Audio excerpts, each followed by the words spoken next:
मन प्रशांत कुमार मल्लिक मो बड़खणी सानखणी मंदिर प्रतिष्ठा जो परिचालना कमिटी अच्छी तार उपदेष्टा अच्छी। निश्चित भाव जो मंदिर प्रतिष्ठा ये होगा गुरुत्व बहन करुच्ची सारा आदिवासी समाज स्वतंत्र भाव कंध आदिवासी मान ये गोटे गर्व और गौरवर कथा जे प्रथम थर पर आम जिले में माने कंध आदिवासी गाँव में प्रभु जगन्नाथ जो मंदिर प्रतिष्ठा होगा जाऊँगी सेठारे अपना बलभद्र सुभद्रा आउ जगन्नाथ तीनोटी मूर्ति रहीकि माने प्रतिष्ठा हम तत्सहित ग्रामदेवी मंदिर ठाकुराणी मंदिर आमर खणी माने प्रतिष्ठा हम तो ये तीनोटी मंदिर जो एका सांगे प्रतिष्ठा होची तो विशेषतः जगन्नाथ मंदिर माने कंध आदिवासी गाँव में ये जो चलती ठाकुर को आणिकी स्थापन करवा एवं तांको नहींकिना जो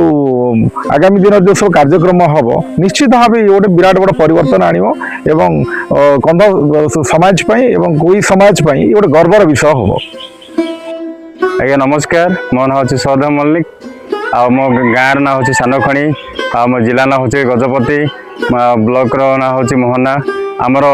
पंचायत गाँ हूँ बड़खणी आमर यही आमर दुईटी गाँव हूँ आम सानखणी गाँव अच्छी जगन्नाथ बलभद्र सुभद्रा एवं आम ता सहित आमर जो बड़खणी रे आमर ग्रामदेवी माँ बुढ़ी ठाकुराणी यही प्राण प्रतिष्ठा होगा जाऊँगी आसंता आमर 18 ରୁ 21 पर्यंत होगा जाऊँगी एमर यही आमर मोहना ब्लॉक बा आखपाख गजपति गंजाम आमर फुलवाणी ये जो कंधमाल सब प्रत्येक आमर आभार वृत्त मान आह्वान करा आमर ये यज्ञ आपण मैंने आसतु आपण मैंने ये प्रभु को लाभ करंतु आमर तन मन धन देकी आपण जगन्नाथंकर प्रतिष्ठा लाभ उत्सव रे आपण मानकर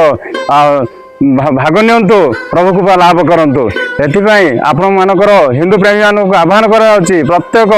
अनुकोण कोण समस्ते जते अछंती से माने समस्ते आसिकी प्रभु कृपा लाभ करंतु। तो आशा करुच्ची आपण मैंने निश्चिंत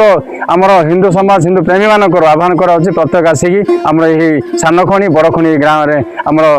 यज्ञ प्रतिष्ठा को आपण मैंने लाभ करेंगे लगी आशा करुच्ची रहुछि। जय जगन्नाथ।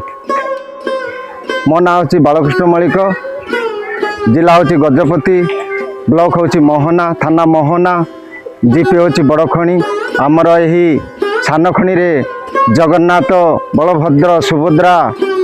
ठाकुर आउ ता सहित आमर बड़खणी रे ग्रामदेवी बुढ़ीमा ठाकुराणी एटा आमर प्राण प्रतिष्ठा होगा जाऊँगी 18 ରୁ 21 पर्यंत। एति आमे भक्त प्रेमी को आमर हिंदू समाज भक्त प्रेमी को निवेदन करुचु यही कार्य रे साफल्य मंडित करी कृपा लाभ करंतु इटी धन मन धन दान दे शुभ आशीर्वाद पांतु।